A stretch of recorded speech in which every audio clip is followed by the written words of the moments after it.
आकृति recording studio गोगरी कुंडी। म्यूजिक बाय नवल जी।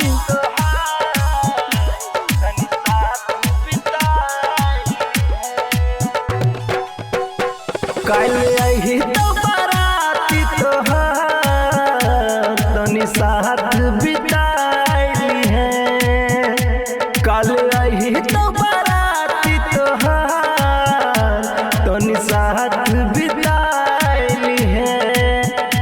दिल काटिए के दई छियोगे मेकअप में सजाई है। कल आवे तनी साथ बिताई है।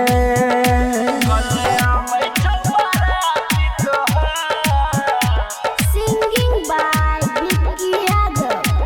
तनी साथ बिताई है। तोई रेखा दे तनी ठेका दे पल भरल सूरतिया देखा दे। तोई मिलल छी फेरो न मिलबी प्यार के बदला कुछ रख दे। कल हो तो तोर विदाई गे एक बेर सीना से लगाई है। दिल काटिए के दह देबगे मेकअप में सजाई है। कल आबै बाराती तोहार तनी साथ बिताई है।